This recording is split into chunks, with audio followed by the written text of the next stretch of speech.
Welcome everyone, this is मन्नत official YouTube channel. Class number 27 आज आपको करवाएंगे कॉमन रिक्रूटमेंट एग्जामिनेशन। ज़्यादा टाइम आपके पेपर में रह नहीं गया है। आज अगर हम देखते हैं तो 20 दिन से भी कम हमारे पास टाइम है।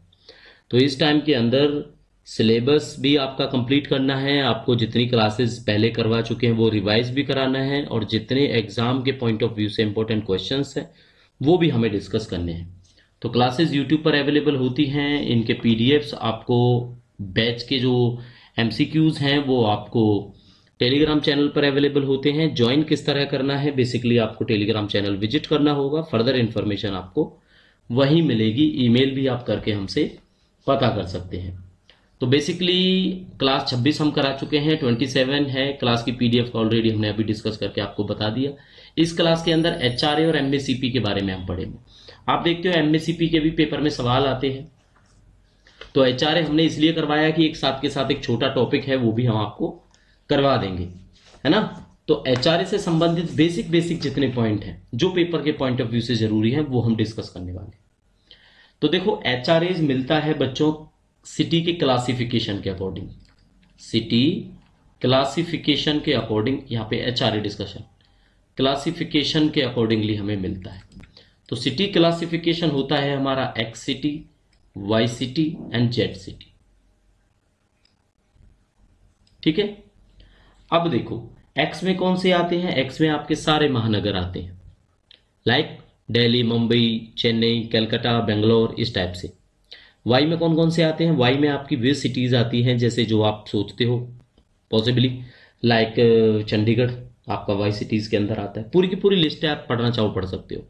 जेड सिटीज में लोकेलिटी आती है, कोई विलेज के नियर बाई पोस्टिंग है, कोई तहसील के नियर बाई पोस्टिंग है, जो एक बहुत ज़्यादा बड़ी सिटी नहीं है, एक कस्बा ही है, तो वहाँ पे जेड आपको मिलता है। खासकर विलेज एरिया जो है वो आपको जेड क्लास की सिटीज़ के अंदर आता है, ठीक है। तो देखो एक तो हम आपको प्रेजेंट रेट बताएंगे, ठीक है, प्रेजेंट रेट ऑफ एचआरए। सबसे पहले तो आपने ये याद करना है, उससे पहले कितना था वो भी बता देंगे, बट वो इतना ज़्यादा ज़रूरी नहीं रहता है।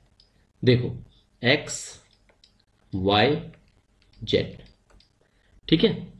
एक्स का जो क्राइटेरिया है वो बच्चों वहां पर होता है जहां पे जनसंख्या 50 लाख से ज़्यादा है। अब आप सोच सकते हो ऐसे शहर जहां पे 50 लाख से ज़्यादा जनसंख्या है। वाई सिटीज में ऐसा आता है जैसे जहां पे 5 से 50 लाख है, जैसे चंडीगढ़ में 10 लाख के आसपास है, तो ये वाई सिटीज के अंदर आता है।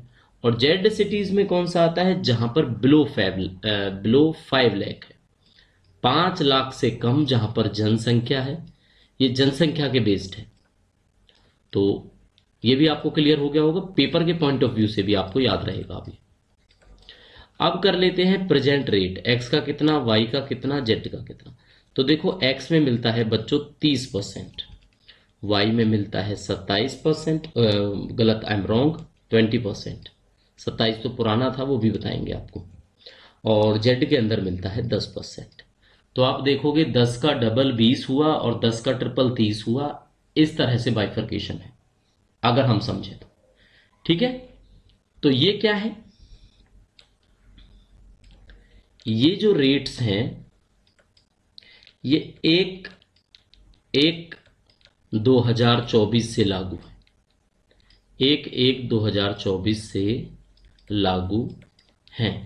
अब हमने एक क्लास आपके साथ ली थी, डिस्कस किया था कि जब डीए आपका 50% क्रॉस करेगा तो कौन कौन से अलाउंसेस कितने बढ़ेंगे।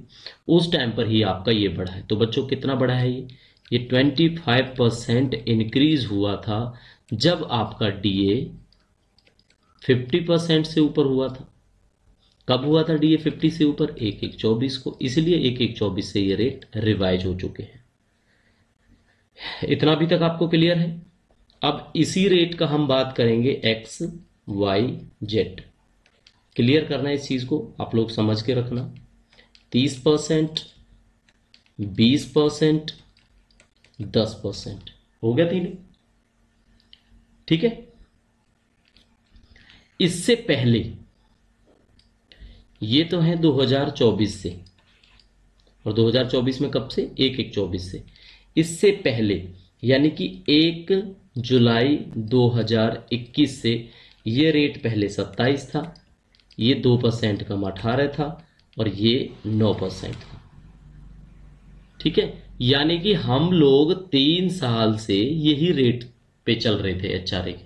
3 साल के बाद ये बढ़ गया, है ना। उससे भी पहले अगर आप देखोगे तो ये 24 था, ये 16 था और ये 8 था, है ना।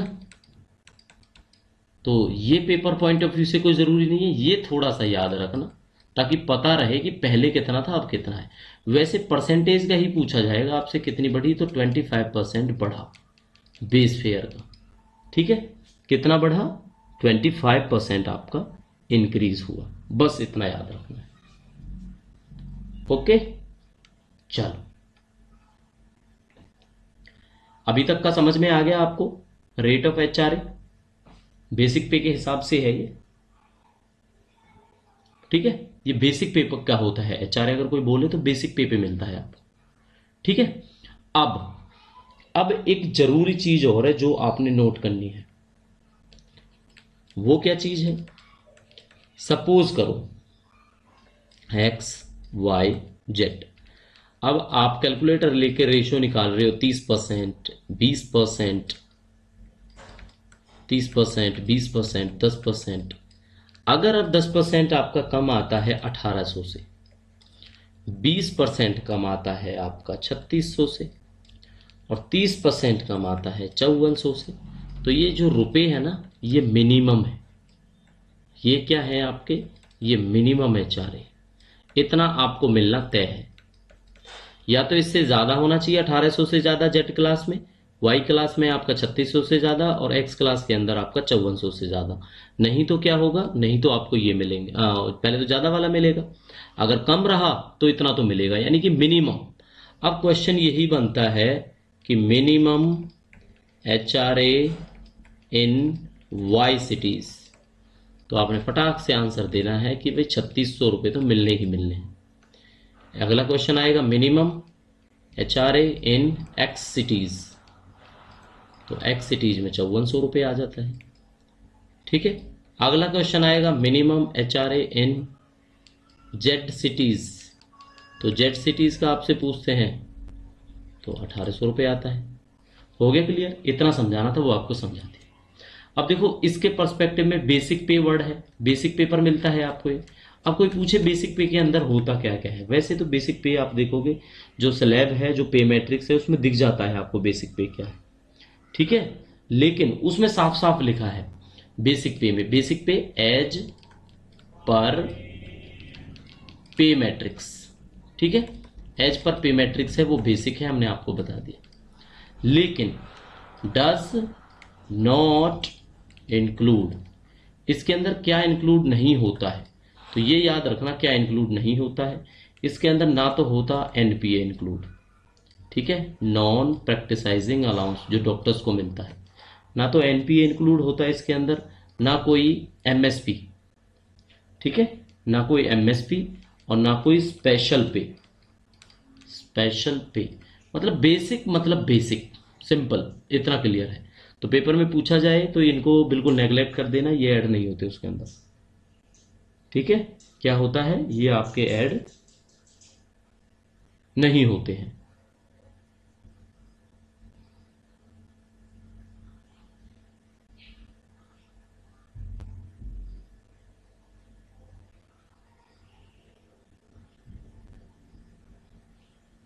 चलो, अब कोई आपसे पूछता है कि HRA क्या लीव पीरियड में मिलता है, तो इसी को जस्टिफाई करेंगे। ये क्वेश्चन है, इसको हम जस्टिफाई करेंगे कि मिलता है या नहीं मिलता है। देखो, ऑल लीव्स में आपको मिलता है, ऑल लीव्स। अब ऑल लीव्स में ये तो आप जानते ही हो, जो आपकी कैजुअल लीव है, अर्नड लीव है। लेकिन अगर एक्स्ट्रा ऑर्डिनरी लीव हो तो भी मिलेगा, चाइल्ड केयर लीव हो तो भी मिलेगा, है ना। कोई वैकेशन होती है, जैसे डॉक्टर्स की वैकेशन होती है, तो भी मिलेगा, मतलब मिलेगा साफ साफ। ठीक है, कब तक मिलता है ये, इस पीरियड का 180 डेज तक। कंबाइंड पीरियड, आपने छुट्टी ली, वैकेशन ली, सीसीएल ली या कुछ भी जो आपने लिया, तो 180 दिन तक आपको एचआरए मिलता रहेगा, नहीं तो उसके बाद दिक्कत आती है फिर। ठीक है, हाँ। फिर क्या दिक्कत आती है, फिर आपको बियॉन्ड 180 दिन सर्टिफिकेट देना पड़ता है।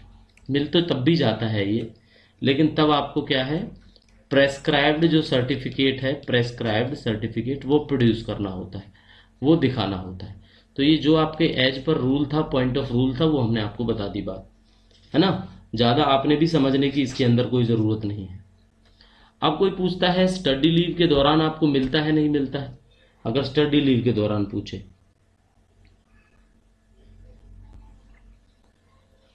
स्टडी लीव में एचआरए, तो आपका जवाब होगा यस।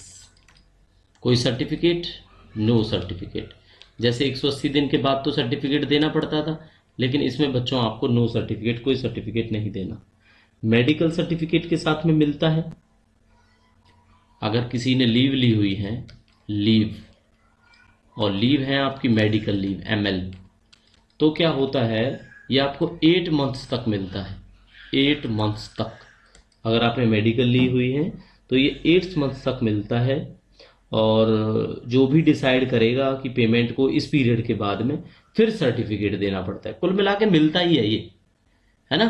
8 मंथ तक नो इशू, फिर सर्टिफिकेट। ये फिर व्हाट्सएप वाला फिर है ना, वैसे देन बोलते हैं, देन सर्टिफिकेट। चलो,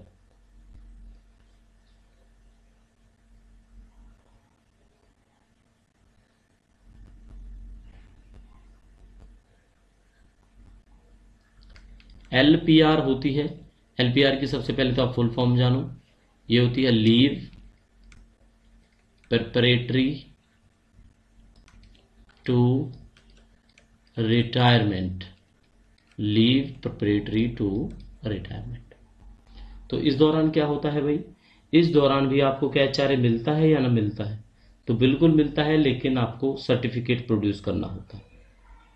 ठीक है, तो इसमें यस कहेंगे, बट सर्टिफिकेट, इस तरह से हमने लिख दिया, बट सर्टिफिकेट।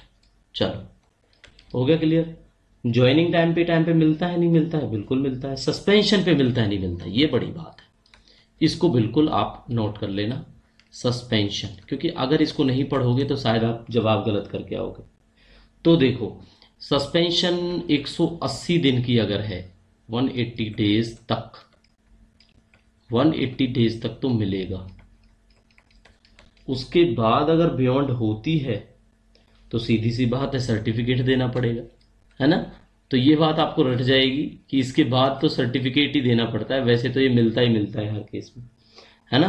अगर मान लो आपका अपना घर है, आपका अपना घर है, तो बेचारे मिलेगा नहीं मिलेगा, बिल्कुल मिलेगा, तब भी मिलता है ये, है ना। तो बेसिकली ये मिलता है। चलो, डेपुटेशन हो जाता है अब्रॉड तो क्या होता है, तो भी मिलता है नहीं मिलता, बिल्कुल मिलता है, सर्टिफिकेट देना पड़ेगा। टेम्परेरी अगर ट्रांसफर हो जाता है किसी का, तो भी मिलता है ना। तो एवरी टाइम ये मिलता है। क्लियर। चल,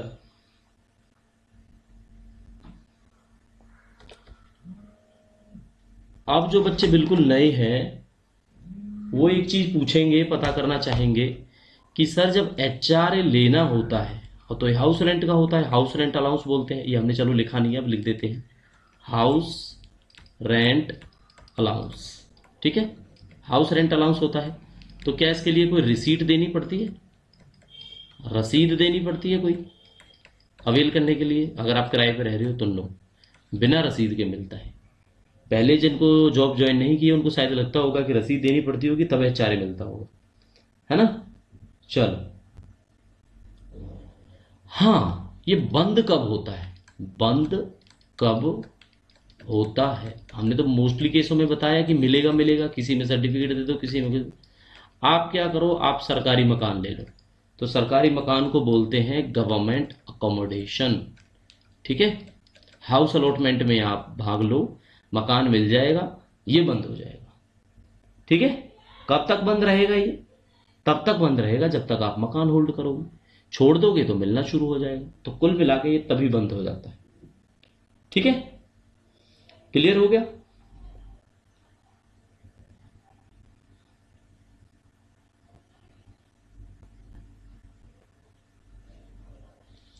वैसे कब से होता है ये? डेट ऑफ अलॉटमेंट से बंद हो जाता है। डेट ऑफ अलॉटमेंट, जब आपने ऑक्यूपाई कर लिया, अलॉट हो गया आपको, तो डेट ऑफ जो अलॉटमेंट से ये बंद हो जाता है। अगर आप मना कर दो, मान लो आपने मना कर दिया, तो कोई बात ही नहीं है, फिर तो बंद नहीं होने वाला। ठीक है, चल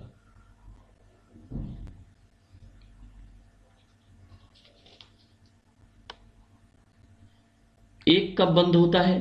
मान लो हस्बैंड वाइफ है, हस्बैंड वाइफ, इनमें से एक ने ले लिया government accommodation, government accommodation wife ने। अब हस्बैंड है वो साथ में रह रहे हैं, हस्बैंड भी साथ में क्या है, रह रहे हैं वहां पे। तो क्या होगा, हस्बैंड का भी एचआरए बंद हो जाएगा और वाइफ का भी एचआरए बंद। ऑब्वियसली इनका तो होना ही था, तो दोनों का नहीं मिलेगा इस केस में। अब इनका कोई बच्चा भी होगा, वो भी गवर्नमेंट जॉब कर रहा होगा, तो उसका भी बंद हो जाएगा। तो ये रूल है। तो एचआरए एडमिसिबल नहीं होता अगर वाइफ या हस्बैंड में से किसी को भी अकोमोडेशन मिल जाती है सेम स्टेशन पर। ठीक है, गवर्नमेंट कोई भी है, चाहे आपकी सेंटर हो, स्टेट हो या ऑटोनोमस हो, पीएसयू भी हो, है ना। तो क्या होगा, अगर जो कोई उसके साथ रह रहा है तब तक मिलेगा नहीं, सेपरेट अगर रहेंगे तो मिल जाएगा। ठीक है, अब एक मजेदार चीज, मजेदार बात क्या है, वो है मोस्ट इंपोर्टेंट। मोस्ट इंपोर्टेंट क्या है? एचआरए का रेट हमने आपको अभी बता दिया, 30%, 20%, 10%। लेकिन ये डबल भी मिलता है बच्चों, डबल ऑफ एचआरए मिलता कब है? जब आपकी पोस्टिंग हो जाती है posted at north east region के अंदर। नॉर्थ ईस्ट में कहीं भी चले जाओ आप, ठीक है, कहीं भी, जितने भी हमारे पूर्वोत्तर राज्य हैं, कहीं भी चले जाओ वहां पे नहीं मिलता, वहां मतलब डबल मिलता है, सॉरी है। एक आपका अंडमान एंड निकोबार हो गया, अंडमान एंड निकोबार, लक्षद्वीप, ये मत समझना लक्षद्वीप नहीं है उसके अंदर, ठीक है, लक्षद्वीप चले जाओ, यहां पे डबल मिलेगा। अंडमान निकोबार हुआ या नॉर्थ ईस्ट रीजन हुआ, आपको मिलेगा। ठीक है, यही चीजें हैं मुझे लगता है जो ज्यादा जरूरी है आपको समझाना। ठीक है, एक्स सिटीज बतानी है आपको कुछ? वैसे तो हमने आपको बताई थी दिल्ली, मुंबई, चेन्नई, कलकत्ता, बाकी बेंगलोर भी बताया था, हैदराबाद भी है, जैसे अहमदाबाद भी है, ये बड़ी बड़ी सिटी है। लेकिन अब छोटी सिटी देखो आप, जैसे कलकत्ता है तो कलकत्ता में दुर्गापुर है, सिलीगुड़ी है, ये वाई सिटीज में आती। चेन्नई है, चेन्नई में तिरुचिपल्ली है, मदुरई है ना। उत्तराखंड में देहरादून है। यूपी में आप कोई भी देख लो, गाजियाबाद देख लो, अलीगढ़ देख लो, कानपुर देख लो, गोरखपुर देख लो। ये सारा का सारा क्या है, ये सारा का सारा आपका क्या बताना चाह रहे थे हम, ये सारा का सारा वाई सिटीज है। अब एक वाई सिटीज में जो लेटेस्ट ऐड हुए हैं, वाई सिटीज में एडिट, वो आपको बताना है। तो उसमें सबसे बड़ी बात है जो आपको याद रखना है, वो है Mathura Vrindavan, Mathura Vrindavan MC, municipal corporation. इसके अंदर कोई रह रहा है तो वो वाई सिटीज में आता है। और ये वाई सिटीज कब से मानी गई है? 1 मार्च 2020 से, 1 मार्च 2020 से ये वाई सिटीज में, इससे पहले जेड के अंदर आता था मथुरा वृंदावन। याद रहेगा?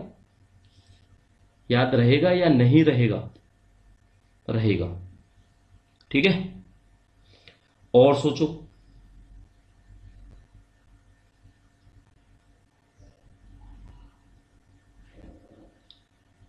और तो वो शायद नहीं लगता बताना जरूरी है। जो मथुरा वृंदावन का था शायद क्वेश्चन भी हम आपसे पूछेंगे, मॉक में क्वेश्चन भी आपको मिलेगा। और जो इसका बच्चों मॉक है वो आपको पॉसिबली या तो रात तक मिल जाएगा, नहीं तो कल मॉर्निंग में मिलेगा। जैसे आज मॉर्निंग में आपको मिला था प्लस मेंबरशिप टेलीग्राम चैनल पर। कितने क्वेश्चन थे? कल हमने आपको एलटीसी का टॉपिक कराया, एलटीसी यस्टरडे। अब उसके कुछ डाउट भी आए हैं एक दो बच्चे के, वो हम क्लियर कर देंगे। ठीक है, तो यस्टरडे जो दिया था उसमें अराउंड आप देखोगे 65 से 70 के आसपास क्वेश्चंस थे हमारे, जो सारे इंपॉर्टेंट क्वेश्चंस हैं, एमसीक्यूज हैं, पेपर में वही पूछे जाते हैं। तो ये सारे के सारे हमने भेजे विद आंसर्स आपको। अब आपने टाइम वेस्ट नहीं करना बिल्कुल भी, हालांकि प्रिपरेशन अपने हिसाब से करो, लेकिन हमने आंसर भी भेजे आपके साथ। तो ये डिस्कस हुआ। आज हम प्रोवाइड कराएंगे एचआरए वाला या कल करा देंगे आपको? ठीक है, चलो।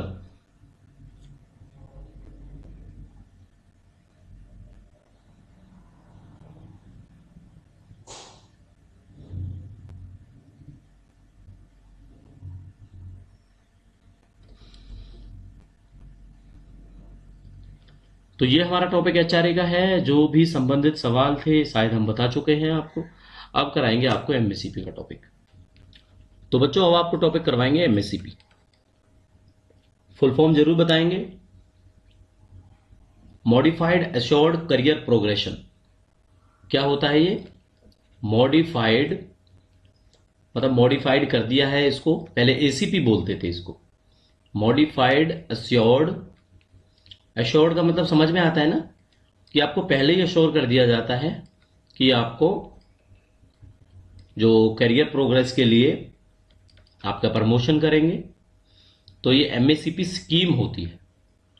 क्या होती है? ये स्कीम होती है। क्लियर हो गया?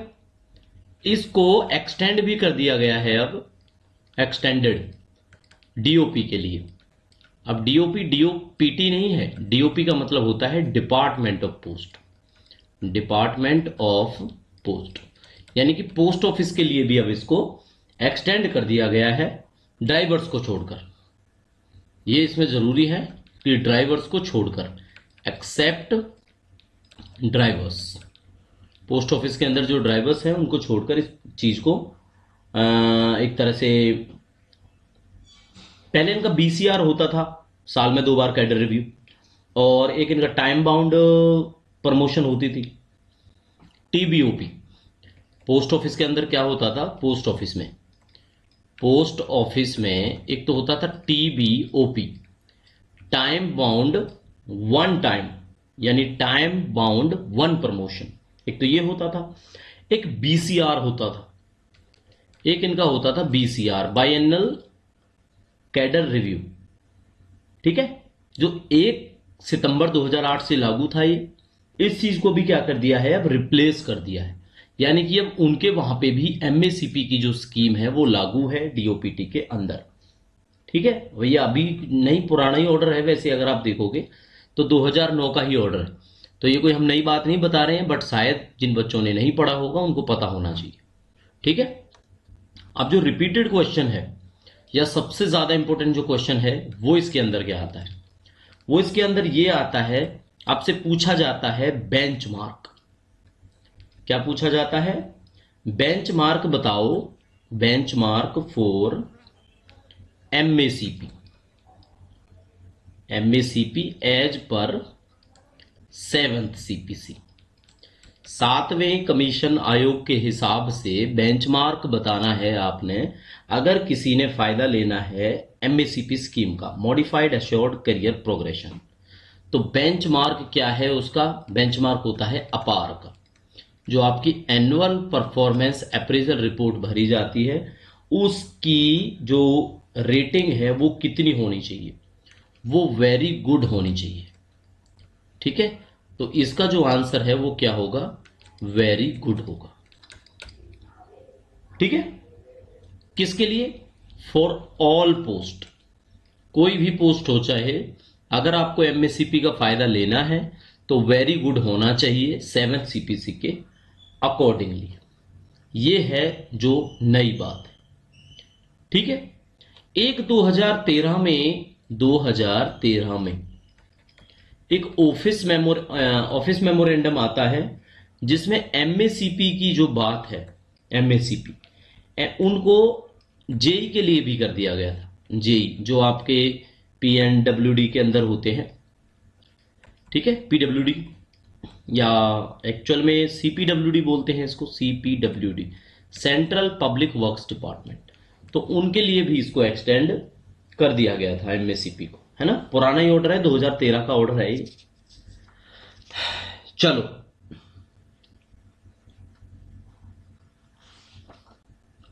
अब इसकी बात करेंगे। तो मॉडिफाइड एश्योर्ड कैरियर प्रोग्रेशन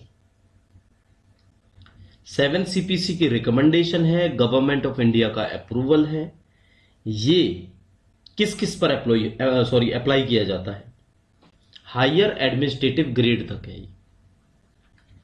तो हम लिखेंगे सिंपली इसको apply up to HAG level.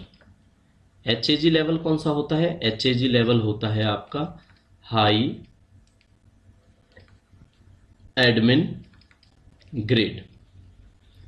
चाहे आपको सीनियर एओ ही प्रमोट क्यों ना करना हो, एमएससीपी से कर सकते हैं। तो ये बड़ी चीज है, 7 सीपीसी में आई, है ना। अब इस स्कीम में क्या है, इसका जो बेनिफिट है ये भी पेपर में पूछा जाता है। बेनिफिट ये हर 10 साल में मिलता है, तो 10, 20 एंड 30 ईयर्स। पेपर में भी सवाल आता है कि कब कब मिलता है, 8, 12, 20, 10, 15, 20, 10, 20, 30। तो 10 साल में, 20 साल में, 30 साल में, ठीक है। फिर आप जो है नेक्स्ट पे लेवल में चले जाओगे। इसके बाद क्या होता है, जब आपकी एमएससीपी हो जाती है तो नेक्स्ट पे लेवल अंडर पे मैट्रिक्स। कौन सा पे मैट्रिक्स? जो 7 सीपीसी का पे मैट्रिक्स है, 7 सीपीसी, उसमें आप ऑटोमेटिकली चले जाते हो, ठीक है। अब ये स्कीम है, ये all regularly appointed group A, group B, group C के सिविलियंस के लिए एप्लीकेबल है। लेकिन ग्रुप ए में, चलो हम यहां पे लिख देते हैं एप्लीकेबल। सिविलियंस के लिए तो है ही है ये, group A, group B, group C. लेकिन ग्रुप ए में ऑर्गेनाइज्ड ग्रुप को छोड़कर, ऑर्गेनाइज्ड ग्रुप को छोड़कर, ग्रुप ए में कुछ पोस्टें ऐसी भी हैं जो ऑर्गेनाइज्ड हैं, तो उनको छोड़कर भाई ये आपका एप्लीकेबल हो जाता है, ठीक है।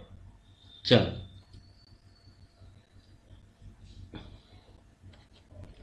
इस बेनिफिट में वो है क्या क्या बेनिफिट ऑफ एमएससीपी, कब कब मिलेंगे? तो ये तो हमने आपको बता दिया, 10 साल, 20 साल और 30 साल के अंतराल पर ही आपको दिए जाते हैं। मिनिमम कितनी चाहिए? 10 ईयर की कंटिन्यूअस सर्विस चाहिए इसके अंदर। क्लियर हो गया आपको? इसके बाद जब आपको बेनिफिट्स मिल जाएंगे तो आपकी पे फिक्सेशन होगी, है ना। पे फिक्सेशन होगी तभी पे है जो लेवल नेक्स्ट मिलेगा, उसके बेनिफिट्स हैं जो आपको सारे मिलने लग जाते हैं, ठीक है।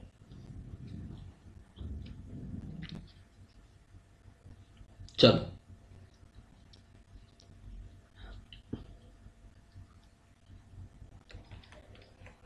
फिक्सेशन ऑफ पे। फिक्सेशन ऑफ पे है जो वो आपके सीसीएस के रिवाइज्ड पे रूल के हिसाब से की जाती है 2016, ठीक है। किस में आता है फिक्सेशन? रूल नंबर 13 के अंदर आता है। तो अगर आपसे पूछा जाता है कि कैसे की जाती है, तो ये भी आप बात बता सकते हो इसके अंदर, ठीक है। रेगुलर सर्विस का मतलब समझ में आ गया। अगर 10 ईयर की रेगुलर सर्विस का क्या मतलब है? कोई भी सर्विस ब्रेक नहीं होना चाहिए, यानी कि रेगुलर सर्विस का मतलब है all period spent on deputation या फॉरेन सर्विस, स्टडी लीव या duly sanctioned bye competent authority, सब आता है उसके अंदर, ठीक है। उसके अंदर क्या आता है? एवरीथिंग है जिसके अंदर आता है आपका। चलो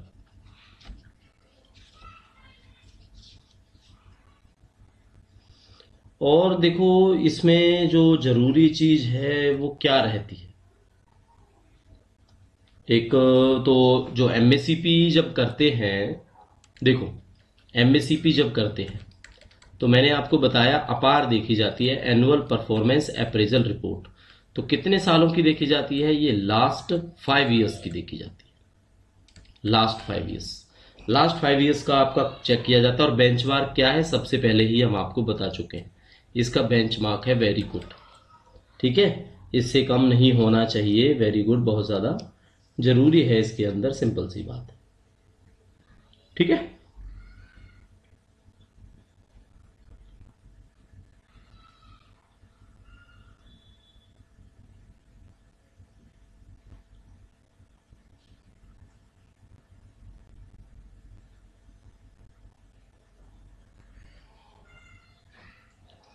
चलो जी। और तो क्या लगता है इसके अंदर ज़रूरी है या नहीं है, बेसिकली आपको बता ही दिए हैं। बाकी क्वेश्चंस जब हम डिस्कस करने बैठेंगे तो पता लगेगा। चलो एक दो क्वेश्चन है जो आप डिस्कस करना चाहो तो कर सकते हो इसमें। बाकी तो हम जब आपको पूरा का पूरा मॉक प्रोवाइड कराएंगे तो ये चैप्टर का ओवरव्यू आपके समझ में आ ही जाएगा। ठीक है, तो डोंट वरी, क्वेश्चन का डिस्कशन कर लेते हैं। देखो सवाल कैसे कैसे आएंगे। सब सवाल आप देखोगे, सबसे पहले तो आपका एमएससीपी इंट्रोड्यूस कब हुआ, एमएससीपी इंट्रोड्यूस्ड, ये क्वेश्चन बनता है। तो देखो इसका आंसर क्या है, इसका आंसर है 2008 में हुआ था इंट्रोड्यूस। तो 1/9/2008 को इंट्रोड्यूस हुआ। तो जब इंट्रोड्यूस हुआ तब चल रहा था आपका 6th सीपीसी। ठीक है, तो अगर आपसे क्वेश्चन ये भी पूछ सकते हैं कि सीपीसी कौन सा था, पे कमीशन कौन सा था, तो 6th बोलना है आपने। और कब से इंट्रोड्यूस हुआ, तो आपने सिंपल सी लाइन बोलनी है कि 1 सितंबर 2008 से सर ये इफेक्टिव हुआ। ठीक है, अब ये 7th सीपीसी में कब से आया, 7th सीपीसी में एमएससीपी है ना, तो याद करो 2016 में आया। ठीक है, अगर डेट आप होपफुली चेक करना, 25 जुलाई 2016 है इसकी डेट। 25 जुलाई 2016 से ये इफेक्टिव हुआ, किसके अंदर, 7th सीपीसी के अंदर। ठीक है, अप्लाई किस किस पर होता है आपको बता दिया हमने, हायर एडमिनिस्ट्रेटिव ग्रेड तक ये होता है। ठीक है, government servant higher administrative grade तक ये चला जाता है। बट ग्रुप ए क्लास में ऑर्गेनाइज्ड ग्रुप को छोड़ देना है आपने, जो हम लास्ट में आपको बता चुके। ठीक है, और क्वेश्चन क्या पूछे जा सकते हैं इसके अंदर, एक तो फुल फॉर्म पूछी जा सकती है, एमएसीपी की फुल फॉर्म तो कई बार बता चुके हैं, अब लिखेंगे नहीं, बस आपको बता देंगे। चलो लिख ही देते हैं, क्या है, मॉडिफाइड अश्योर्ड करियर प्रोग्रेशन, ये आर है बच्चों। ठीक है, प्रोग्रेशन स्कीम, क्लियर हो गया। इफेक्टिव भी आपको बता दिया, कब से इफेक्टिव हुई। अगर अब आपसे कोई पूछता है तो इससे पहले ये एसीपी हुआ करती थी, तो अगर कोई ऐसे तो है, तो ये अभी भी एसीपी है, मॉडिफाइड है बस। लेकिन ओल्ड एसीपी इफेक्टिव कब तक रही, ओल्ड एसीपी इफेक्टिव, तो ओल्ड एसीपी है जो, वो आपकी इफेक्टिव रही 2008 तक चला था ना वो, तो 31 अगस्त 2008 तक ही ये एप्लीकेबल रही है ना। ओल्ड जो एसीपी है वो 31/8/2008 तक ही आपकी एप्लीकेबल रही। फिर उसके बाद एमएससीपी आ जाती है 6th पे कमीशन के अंदर, तो भाई 1 सितंबर 2008 से फिर वो एप्लीकेबल हो जाती है, एक दिन बाद से ही। ये बात तो क्लियर है, ये तो अभी आपको बताई थी। ठीक है,